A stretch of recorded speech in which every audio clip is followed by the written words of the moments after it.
बात समझती है, लेकिन हम लोग क्या करते हैं, शब्दों का चिंतन कर लो, व्यक्त जो होता है उसको व्यक्ति बोलते हैं, जो व्यक्त नहीं होता है उसको अव्यक्त बोलते हैं। जैसे नाटक कंपनी नाटक करती है, तो जिसका जिसका काम होता है वो काम के हिसाब से कपड़े पहन के स्टेज पर आता है, अपना काम करता है।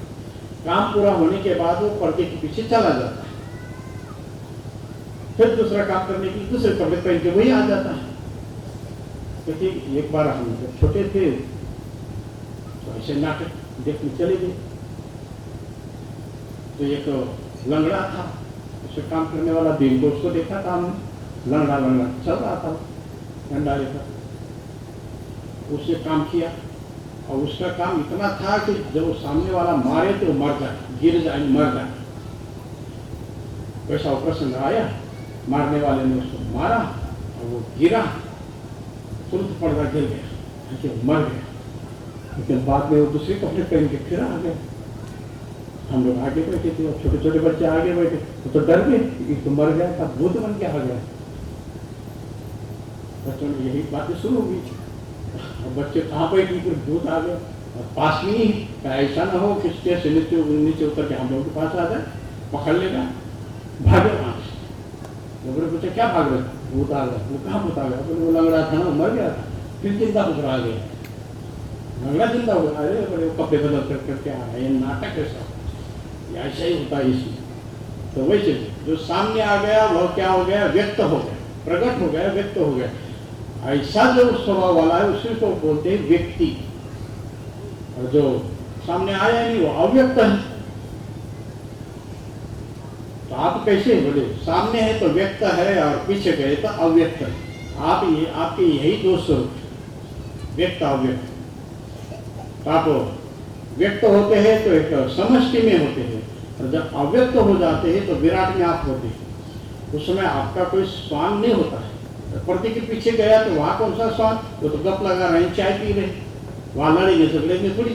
और जिसने आगे पर्दे के आगे मारा था, पीछे जाकर उससे लड़ेगा कि तूने मुझे क्यों मारा।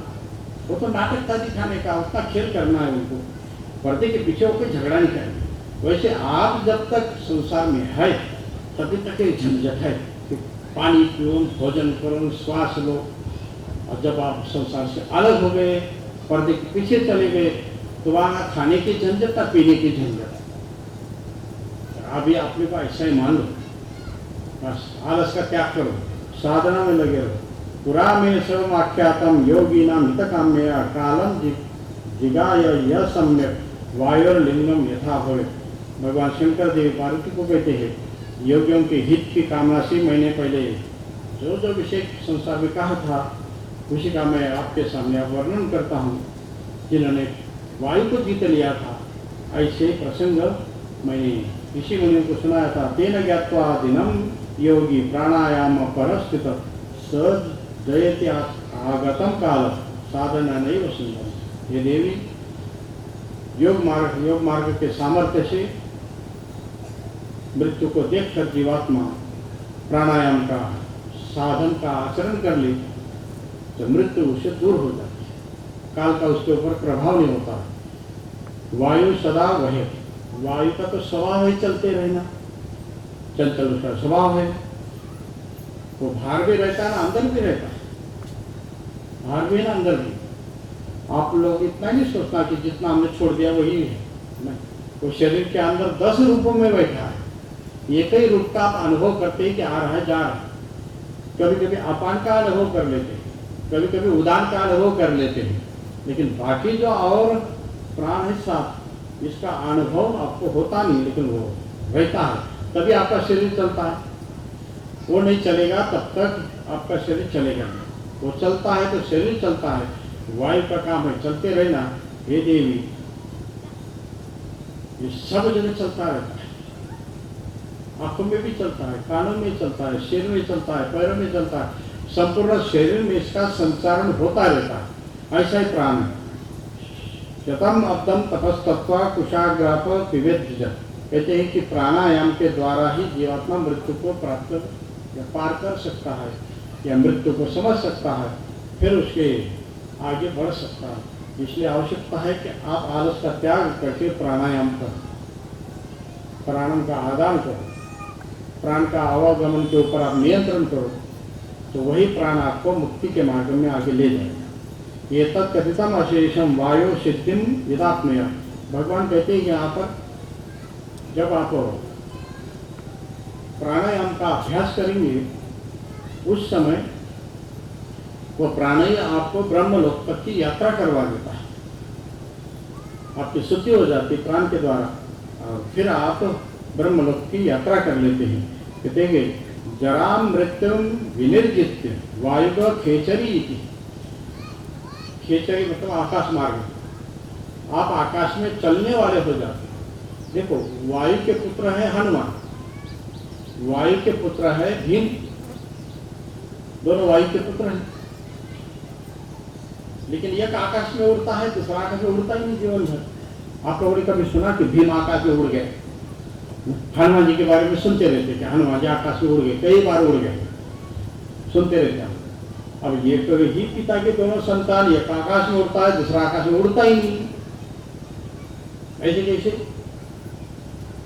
तो ये साधना का प्रसंग है। वायु देवता के द्वारा आशीर्वाद मिला हुआ था हनुमान जी को, तो आकाश में वो उड़ जाते। भीम को आशीर्वाद मिला ही नहीं, उससे उसकी साधना नहीं की, इसलिए वो उड़ नहीं पाए थे, तो वायु के पुत्र वो भी। वैसे हमारा शरीर में वायु है, 10 रूपों में विभक्त हो बैठा है, लेकिन उसकी साधना न होने से हम लोग आकाश में उड़ नहीं पाते। नर्मदा किनारे है अपने सियाराम बाबा, कहते कि उनको दीपक जलाना हो तो माचिस की जरूरत नहीं पड़ती, हाथ वहां ले गए कि वो दीपक जल जाता है। एक एक तत्व के ऊपर अधिकार की बात है, जैसे जिसकी साधना होगी वैसे वैसे अनुभव वहां होने लग जाएगा। कहते कि आकाश तत्व पर जिसने अधिकार प्राप्त कर लिया वह आकाश में उड़ने लग जाता है। वायु तत्व के ऊपर जिसने अधिकार प्राप्त कर लिया वह वायु उसको आगे बढ़ने में मदद कर देता है। इसलिए यत्वत् कथितम शेषम वायु सिद्धिम यदात्मया। भगवान शंकर कहते हैं कि यहाँ तक मैंने वायु की सिद्धि के बारे में आपको बताया, थोड़ा सा प्रसंग है, आलस नहीं करना, प्राणों का साधना का प्रसंग है, वो संपादित करते रहो तो प्राण आपके कब्जे में आ जाएगा। फिर प्राण को आप जैसा चलाएंगे वैसा वो चलेगा, आप रोकेंगे तो संसार के प्राण रुक जाएंगे। इसलिए यहाँ पर कहते हैं कि यह तेजसोपि लभते तत्ते क्षामि देवशी। अब इसके बाद जो आगे का तत्व है तेज, तीसरे नंबर का, तेज के बारे में भी ऐसे ही आप अपने शरीर को आकाश के रूप में परिणत कर सकते, वो दिखेगा तेज के रूप में, जैसे इंद्रधनुष से दिखता है आकाश में, तो कहीं बोरी में भरने की चीज है नहीं, क्या हवाई जहाज में उड़ा दिया भर के ले आए, नहीं, वो दिखना इंद्रधनुष से। वैसा इसका शरीर दिखना मात्र होता है, उसमें वास्तव में कोई पृथ्वी तत्व होता ही। स्थित्वा सुखासने स्वेच्छेते जन वचन हीन तु।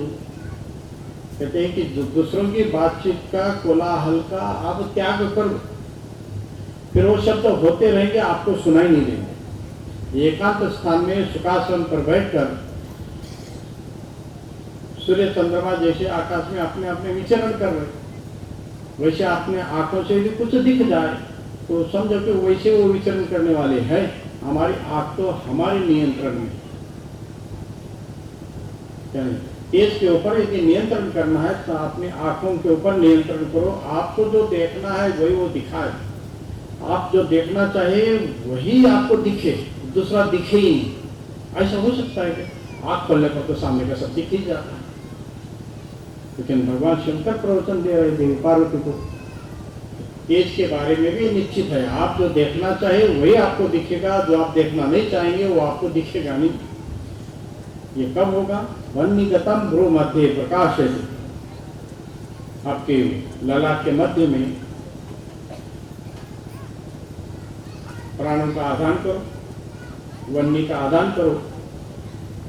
दीपरहीन अध्वांते पश्यन् न्यूनम असंशय। देखो हम दीपक जलाते हैं ना, प्रकाश है, सूर्य का प्रतिनिधि उसको मानते हैं हम लोग, तो पूजा पाठ करनी है तो दीपक जलाओ। लेकिन ये दीपक काजल फेंकता है, काला काला फेंकता है।